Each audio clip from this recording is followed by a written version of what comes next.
Edgewood is Kyle Owens joins us to recap the game of the week. And man, you got some recapping to do, Kyle. This offensive was exploding all night long. Man, MC, it was a phenomenal game out here in Edgewood. Well, phenomenal for the Grand Saline Indians. 75 points. And I heard them talking on the field after the game, talking about it may be the most points that Grand Saline has ever scored in their history of Grand Saline Indian football. Tonight was the Jet Taylor show. Jet Taylor accounted for 7 total touchdowns. 7 total touchdowns from Jet Taylor. He had 5 on the ground, 1 passing touchdown. The 1 pass they threw, 1 for 1 with a touchdown. And then he also had a pick 6 for a touchdown in the third quarter. So 7 total touchdowns from Jet Taylor.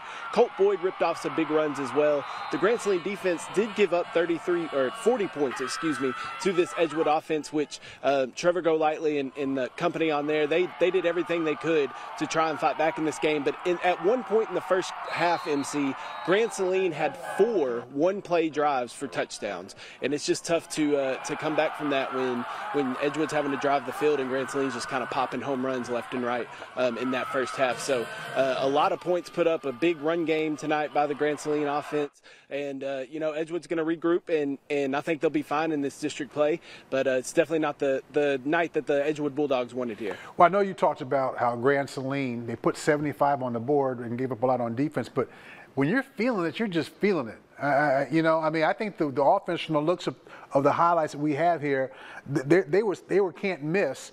And whatever Edgewood was going to try to do, like score, we're going to score 2 to your 1. So I'm pretty sure Coach Drennan will get that taken care of. But, I mean, what a game. And they've been playing under the radar, haven't they? Have they not? I'm talking about Grand Saline. They have, MC, but I think it's time we start keeping an eye on these Grand Saline Indians. There's something I want to point out. Before this red zone era started for me, I was working at the radio station in Mineola, and I was covering these Grand Saline Indians. And before that, we covered Mineola, obviously, and that's when Coach Joe Drennan was at Mineola. In 2014, the Yellow Jackets went to the state championship game and lost. They went back in 2016 and won a state championship.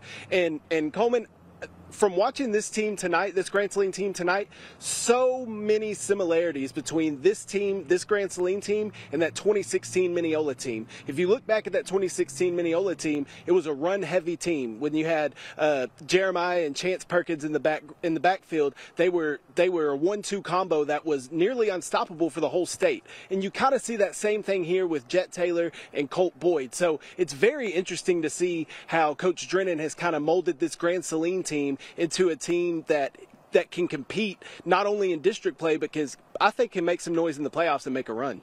Well, that's a great observation, because you've seen him with his other team, and you're in position with your perspective to, like, wow, this is deja vu, but just a different year, different team, and a whole different set of circumstances. All right, do you think they can go unbeaten? Who can challenge them in the district?